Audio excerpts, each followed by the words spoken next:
right, y'all. It is Tuesday at 12 p.m. That means you know that you are here with myself and Muffy Mendoza for our Planning with a Purpose podcast, talking about everything City of Pittsburgh comprehensive plan. Before we jump into it, first we have to ask Muffy, how you doing today? I am doing well. Thank you for asking. How you doing, Alyssa?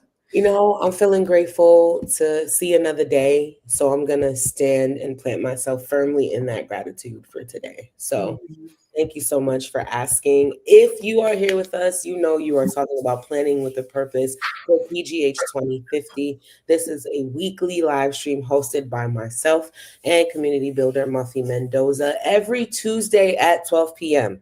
We'll be bringing together city leaders, residents, thought partners to the table to break down the city of Pittsburgh's comprehensive plan, the first one in 100 years. We're here to share stories from across communities and highlight why inclusive city planning matters for the future. We're not only streaming here on LinkedIn, but we're on Facebook, we're on YouTube, and each episode invites listeners to learn, engage, and imagine a sustainable, thriving Pittsburgh, one conversation at a time. Now, I'm super excited for this conversation. We are having a conversation where we're elevating the arts and culture in Pittsburgh's future. And so we are graciously joined by Joseph Hall, who is a co-executive director of the Kelly Strayhorn Theater. Joseph, how are you doing today? I'm doing pretty good. Yeah, feeling good. Thanks for asking. Good, good. That's really good to hear. I'm so excited for you to join us. We are going to talk about everything from arts and culture. And so we're really excited. I'm really excited about that. Pittsburgh has, I think, deep cultural arts roots that I unveil every time we go through something, whether it's from Lena Horne being born there or living there, or Teenie Harris, or the Billy, Kelly Strayhorn Theater history there, to the arts district that's being built downtown. I think, through a lot of Black arts scene in Pittsburgh. I'm excited about what arts and culture can mean for the city. Um, and so my first question for you is, how did you get into the art scene? And then Mm. also, what would it mean to treat arts and culture as essential city infrastructure as we go through this comp plan? And I mean essential, not the little, oh, we need a mural on this building that can get knocked down at any given time. Like essential infrastructure. hmm hmm Great. Well, okay, so how I got into arts. I love this question because I get to talk about growing up as a preacher's kid. My dad was a preacher. And I think growing up in the church is to know art, is to know culture. So much of religion in general is culture, providing kind of cultural norms, agreements, so on. And there's also a lot of theater, surprise, in the church. So the um, very expressive church that I grew up in provided a lot of outlets, a lot of ways to express.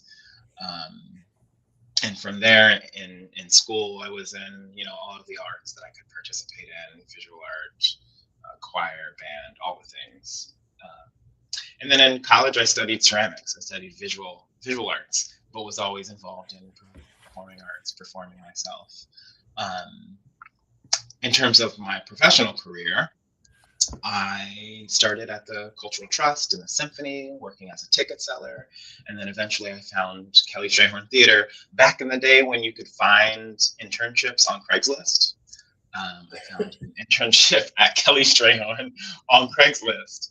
And the reason that I was looking for this is I was looking for a place where my people were. I wanted to be closer to my communities, and Kelly Strayhorn provided that. I saw Black communities, queer communities, the artsy fartsy folks coming through Kelly Strayhorn, and that was in 2009. So I've been with Kelly Strayhorn for about 12 years, I think, 10 years, something like that, since that time. So that's a little bit about how I got into the arts. I've worked in other cities, but I have to be at Kelly Strayhorn. And then your other question about building the arts into the infrastructure of Pittsburgh. Was that the question? Yeah, how can we ensure that arts and culture are seen as essential city infrastructure? Yeah, yeah. I mean, I think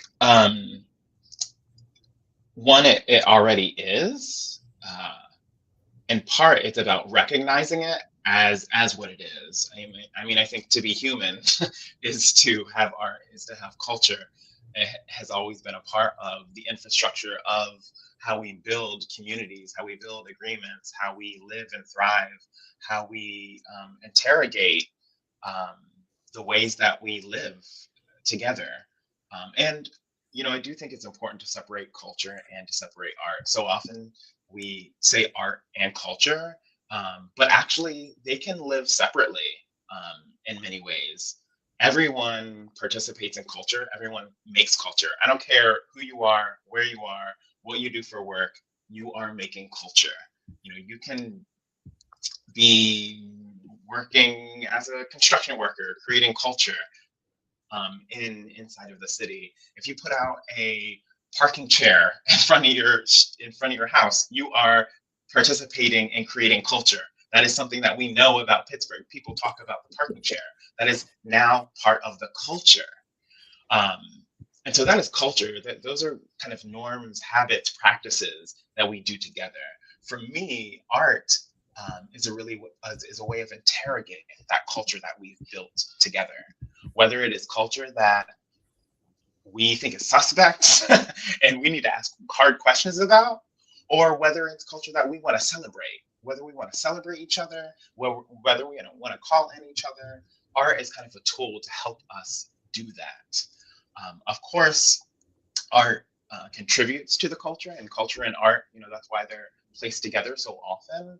But I do think it's important to distinguish them because everyone is always a part of culture. So in those ways, I think art and culture are actually already a part of any place that humans are, any place that many living beings are.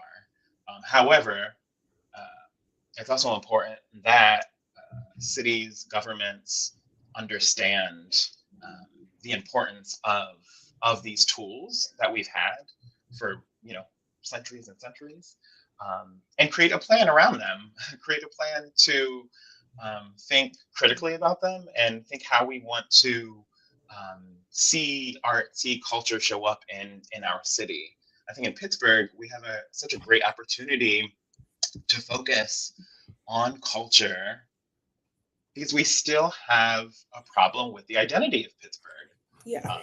I say to folks when I was living in New York, and I would say, "Oh yeah, I moved here from Pittsburgh." They would say, "Oh yeah, I've been to Philly," and I'd be like, "Wait, I didn't say Philly.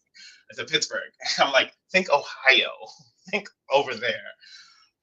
There are a lot of people who don't know much about Pittsburgh. As much as we like to brag about Pittsburgh, I think we have a lot of work to do to really put an identity out there, not only in the country but globally. And all of that is the work of culture. I'll stop there.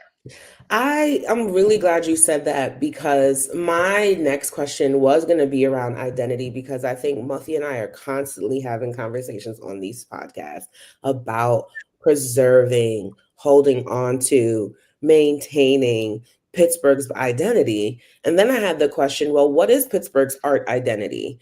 And a lot of the things that we're trying to bring into the future, it's really preserving remnants of the past. So for example, if you go through Hazelwood and you go through Mill 19, that Mill 19 building is the old steel building. It's not like they said, let to hell with this. Yeah. Let's select something new that really captures the essence of Pittsburgh. But they said, no, this captures the essence. We're just going to keep the bones and build inside of it. So what is the identity? What is the art identity? What can murals and public installations and oral history projects serve as anchors of identity in arts for Pittsburgh? Or does Pittsburgh have an art identity? Yeah, I think it has multiple identities. I mean, whenever I talk about Kelly Strayhorn's audiences and communities, I say communities, plural. because I understand that there's not one community. I think that's a myth. There are multiple communities. I think that's kind of broken down by many things, definitely, and many times by race. There are different world perspectives based on the various ways that we are grouped. And so of Pittsburgh, I would say there are multiple identities to the city, but I do think it's important to be able to express those in a kind of cohesive story. I think we can talk about multiple identities, but what is that story of Pittsburgh? And so when folks come to the city and see a mural, as you're saying, that helps to tell a story of Pittsburgh. And again, it doesn't have to be one singular story, but the arts give us the opportunity to tell multiple stories that tell the broader story of Pittsburgh. You talked about kind of preservation, and I think that's really important, especially preservation in ways that also kind of honor the present and the contemporary time. We can preserve something, but also make it useful for our contemporary times. And I think that's also true of storytelling. I think we have probably passed the time when only telling a story about steels and steel workers has benefited us. I think that time is probably done. And so what are our contemporary stories? That's one of the reasons why I really like working with younger or emerging artists in Pittsburgh, performing artists specifically, who are telling stories that are very personal to them. Because then I say, if they're telling stories of their life in Pittsburgh right now, they are telling 21st century stories of Pittsburgh. The stories of Pittsburgh are the stories of its people. So when we are working with a performing artist who is telling a story about their life or their concerns or questioning something in culture that they've been curious about, they are then telling stories about this city as it is today.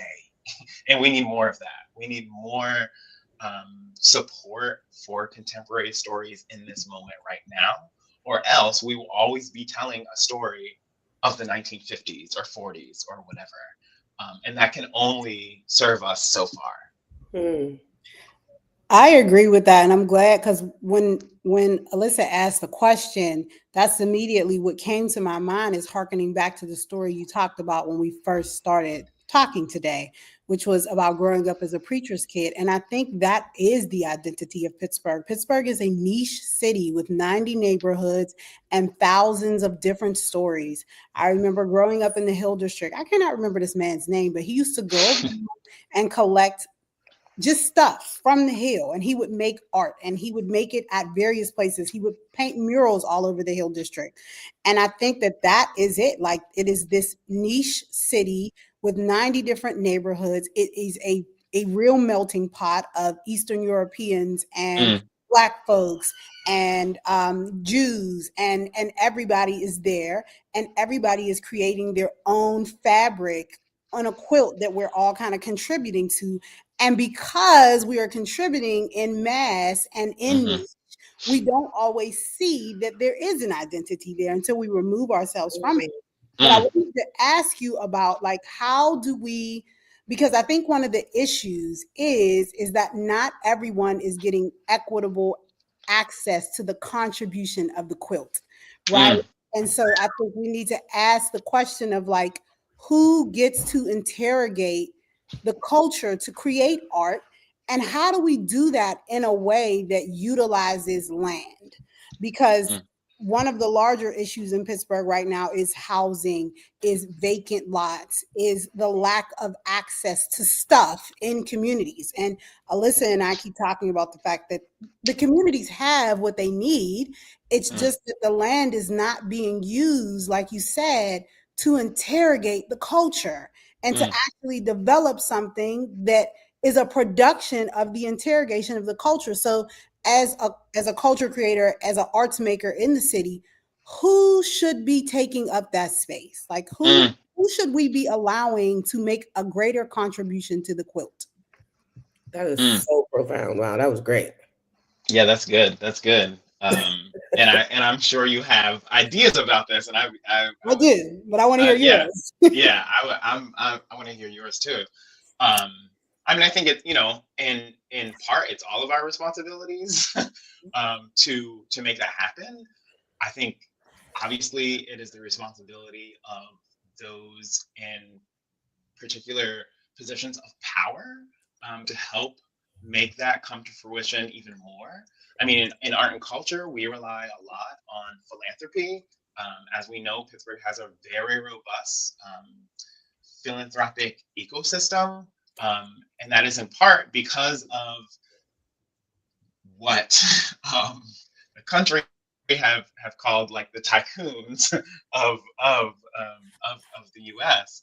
And so much of philanthropy back in the day was started to support to support art, um, to support those kind of cultures, if you will. So I think there's a lot to be said certainly about philanthropy, and also identifying who has not been equitably funded, who has not been equitably paid attention to, who has been invisibilized in our city through various ways. I mean, we can also talk about how arts and culture has helped to do that. When we talk about the civic arena, we're talking about the Civic Light Opera Arena, which many folks don't say. That was built as an arts center, which displaced 8,000 people. So, we can talk about arts and culture as being like a solution, but it has also historically been a challenge and an issue as well. So even, interrogating parts of our past where we really messed up with arts and culture, and actually that wasn't the answer to what our communities needed. And how do we then make those decisions now with perhaps the folks that were historically marginalized or historically pushed to the margins, in part with the ways that we weaponized art and culture. Are there any organizations specifically that you're like, these orgs definitely need to be taking up space?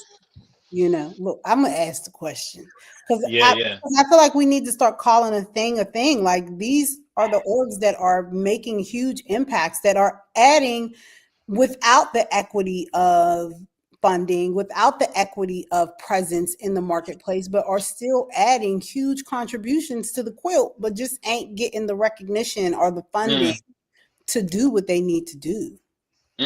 Yes. I mean, I'm always a big proponent and rooting for all of the Black-led organizations in Pittsburgh. I think constantly Black-led organizations are punching above our weight with littler resources. And when we talk about resources, I'm not only talking about perhaps inequitable funding in terms of philanthropy, in terms of from foundations, but I was just having this conversation with someone else the other day. We are in the midst of one of the largest transfer of wealth in this country, with baby boomers transferring wealth. And that wealth is primarily held by white baby boomers. And that wealth will be primarily transferred to white younger generations. And so Black individuals as a whole and Black organizations will not benefit nearly as much from that wealth transfer. And so now is a really opportune time. Now is like the big opportunity to have this discussion. Like, in this transfer, in this changing of generations, how will we really prioritize Black-led organizations who have, again, been punching above their weight for so long with so little? Like, how do we begin to make this right? How do we invest in the story of our city? How do we invest in the people who are already telling that story?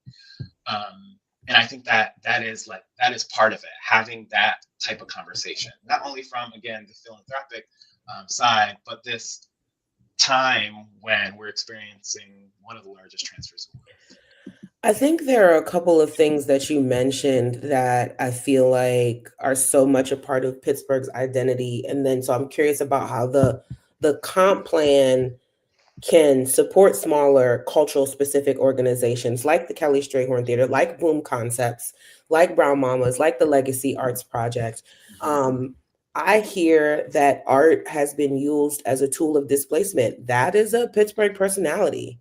I hear, man, there was something else that I've heard. And so, how can the comp plan help us ensure that we're not causing harm in these spaces? I hear Yeah. philanthropy is another large Pittsburgh personality, but it also is outsourced, right? It's on us, but not in us. When I heard you say that, when I hear Yeah. you say Totally. philanthropy funds a lot of the arts, that feels like it's on us and not in us. And so where does that come? Does right? Like, does the city create they used to have an office for public art that's been outsourced to something else, right? And so it feels like it's on us, but it's not in us, Joseph. That's how I'm Can I add feeling. to your question before? Because I think my overarching question is like you talked about the Civic Light Opera. Everybody calls it Civic Arena. What do we do with the land? Like, what do we do with it to make sure that it is covering these bases that you and Alyssa Mhm, both talked mhm, about? mhm. Yeah, Alyssa, you were talking about an office of cultural affairs. Mhm. Absolutely. Yeah, like You know, that I feels often so simple. yeah, I often say Pittsburgh does a really good job of bragging about art institutions, like the institution of art or the Yes. institution of culture. I think Pittsburgh has got that down. And yes, we have a really, really robust ecosystem of art institutions. Yeah. I think Pittsburgh has a much harder time actually understanding culture, which comes from the people, in which from, for a large part in this country comes from Black people. You know, often Wow. people say, "What's the culture of the U.S.?" Well, it's Black culture. Right. That has what has been transferred around the country. This is why we see, hip hop Asian groups. Like it's because of Black people. Um, and so I think when we talk about philanthropy, like on us, not in us, or if we talk about how we don't have a cultural affairs office, I think in part that's because we have privileged art institutions so much and haven't reckoned with what it means to have a culture or what it means to support that culture. Um, and I think we need some of these tools in order to further that. And we need to take culture first seriously. We need to take that seriously. And in Pittsburgh, and that means devoting time, energy, resources to that. That means having an Office of Cultural Affairs. Um, what were you gonna say? I feel like I'm having this revelation. So if we're talking about culture, it means uplifting Black culture, which we know Pittsburgh does not do a very good job of preserving, uplifting, and holding Yeah, Black culture. We often hear of it's the tale of two Pittsburghs. You don't go into Homewood saying yins. You just don't. Yet there's this whole uplifting of yinzer culture. And so to me, is Pittsburgh poised or has it ever been poised to hold and maintain Black cultural spaces? When you think about the Hill District and you're talking about the Civic Light Opera or the Civic Arena, I'm going to just call it Civic Light Opera because they've weaponized arts to tear down what people refer to as a smaller version of Harlem back in the day. yeah. And if I believe at one point I read that it was proposed to build that in Highland Park. Wow. That was like the first proposed site. Yeah. So is the city poised, right? And so when you outsource when you outsource arts to institutions, they're feeding off of what they are getting in, which is predominantly probably white culture. Yeah. Then it's back to this question of, and what Tammy said last week is the racial reckoning that needs to happen. Is even Pittsburgh poised to hold up Black culture? I'm curious. Is it poised to? I don't. That's yeah. I'm Or can struggling the with the word. comprehensive plan prime them to do Yeah. that? Yeah. I don't know if it's poised to. I think it's a huge opportunity. I often think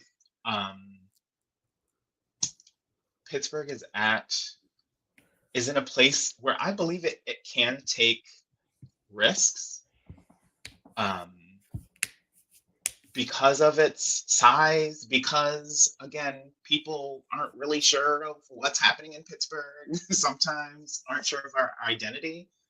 So now's the time where we can actually take that big risk. Like, what is there to lose? Like, let's go.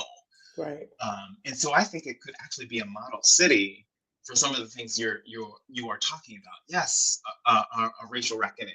Yes, experimentation with a guaranteed income for artists. Like there are so many things that we could be driving and experimenting. And I bring this up a lot these days. But I look at Zoran Mondani's campaign.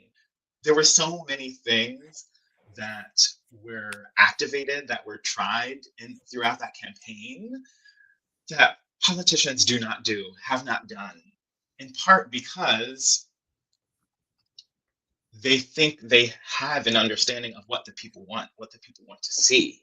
And Right. that campaign said, no, actually, let's go. We got to pump this up. Like people need to be fans of this person, actually. Like that's how they participate in the political system. Like they need to be a fan of it. Like they need to be excited about it. And that to me was a very like calculated risk based on culture. Mm. That was culture. That campaign was a cultural campaiging. Yes, Right. it was. That's why it was so successful. And I often think of Pittsburgh like, damn, we could take so many amazing risks, calculated risks based on culture. And part of that is, yes, certainly a racial reckoning. I also say, I look at other cities that people talk about or people know something about. New Orleans, we know about New Orleans, the food, the jazz, The culture. the culture, Chicago. Many of these cities, we know about them because of the culture, and we know about them because of actually the culture that Black people created. Right. And sometimes when I think of Pittsburgh, I'm like, damn, you all care so little about Black people that you're not even exploiting the culture to then bring people to the city. Wow. Like you care so little about Black people that you're not even exploiting our culture in order to make a name for Pittsburgh. Wow. Which it's not like Black people are doing like super well in New Orleans necessarily, but there's a culture that has kind of outshined the city, like that has risen above. And so I often think like, I wonder what Pittsburgh's doing, or how Pittsburgh over time has seen or not seen Black culture and what it can do for the city. Wow. Yeah, I think there's such a fear there amongst the class of individuals who are running the city. There's such a fear of losing control that it permeates through the lack of identity. But I think what you said was crucial. Like we have to get to the point where we recognize that culture is rooted and grounded in identity. And if we don't give folks the means to be proud of their identity, the cultural aspect never fully translates to anyone outside of the bubble. So Wow. it's like, and even the people living within the bubble, because they're not allowed to proudly identify as Black women, as Black men, as queer people, as Pittsburghers, like even thinking about when we go neighborhood to neighborhood, it's like, I'm from the North Side. You're from Homewood. Ew. It's like, well, we all live within these 5 blocks called Pittsburgh. Right. And it makes very little sense. But I just think I just wanted to go back to that point because I think that is it, right? That is it, is that if we don't allow people to have an identity that feels true, that feels real, that they can be proud of, we can never really create this core Pittsburgh identity that encourages folks to want to come to the city. And then the question ultimately becomes, is that what the city wants? Wow.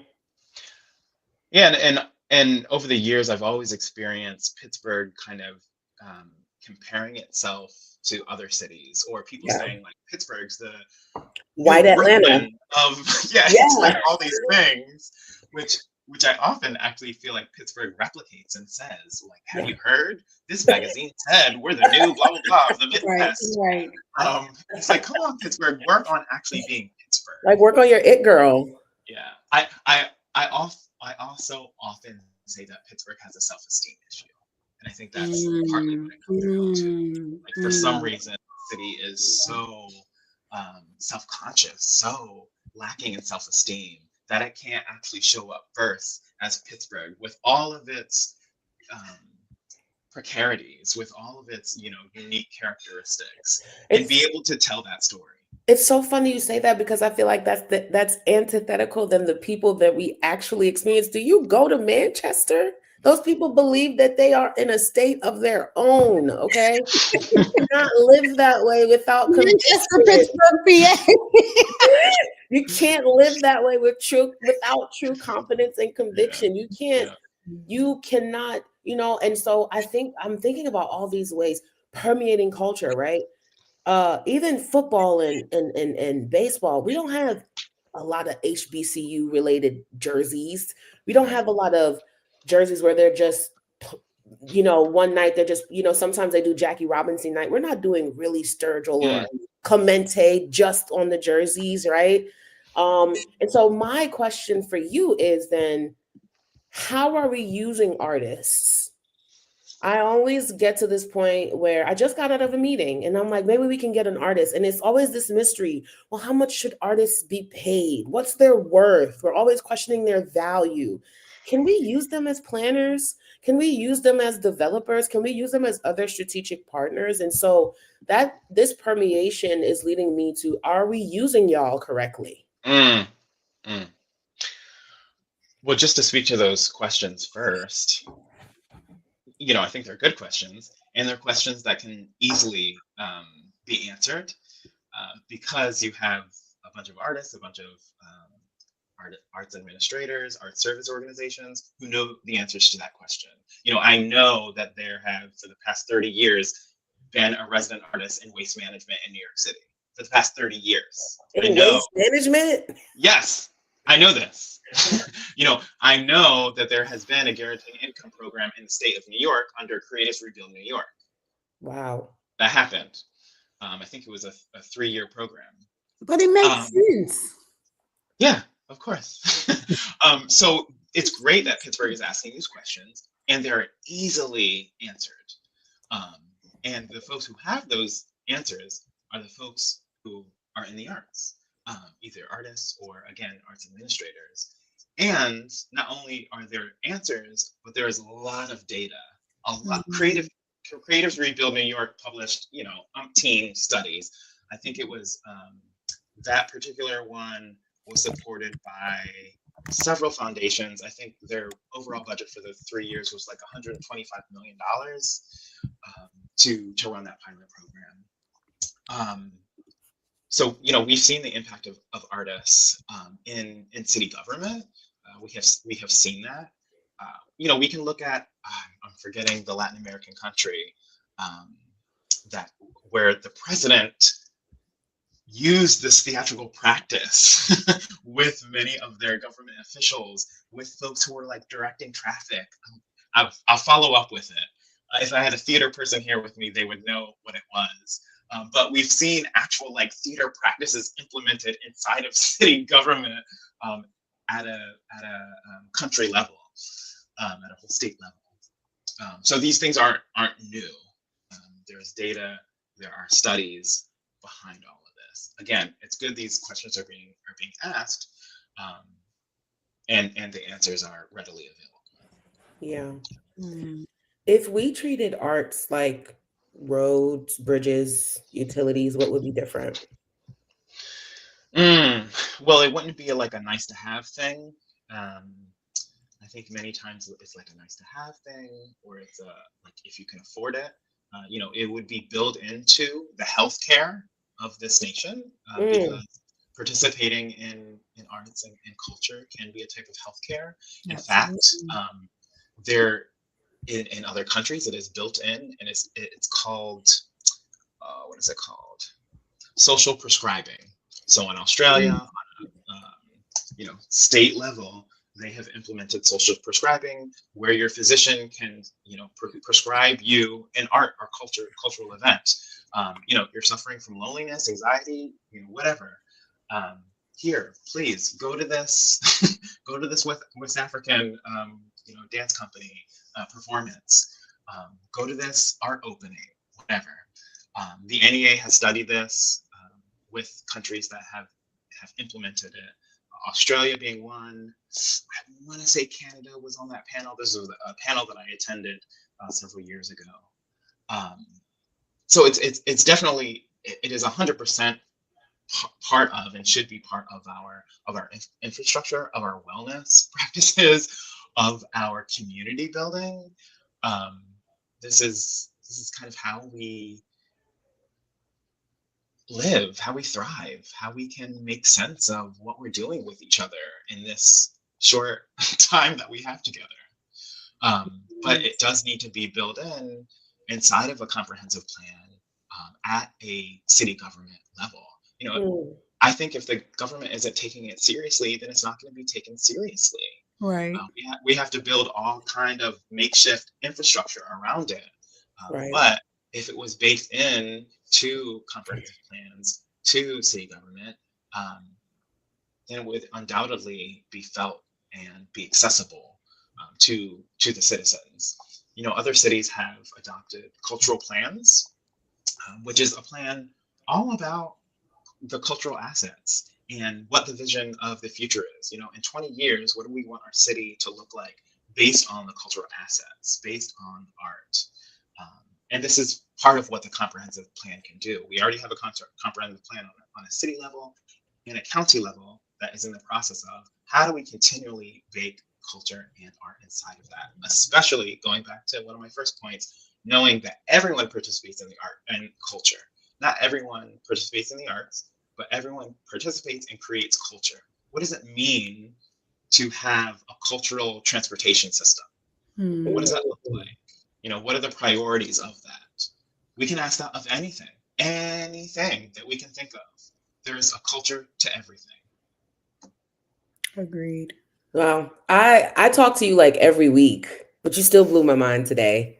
Because I just love talking to you, and I think I learned so many things about Pittsburgh and even how we weaponize or how arts can be exclusive, expensive, and intangible too. And also, is it in us and are we wearing it, right? I think these are such poignant questions that help us get to the culture of Pittsburgh, which I think the comprehensive plan needs to embody. Right. And I remember when Muffy and I first saw the vision statements, we were like, this doesn't feel like this embodies the culture of Pittsburgh. I remember we sent our feedback back. Like, where's the energy and the personality of Pittsburgh in these vision statements? And so I think you're right. And thank you for teaching me arts and culture are separate. So I will not put the two in the same box.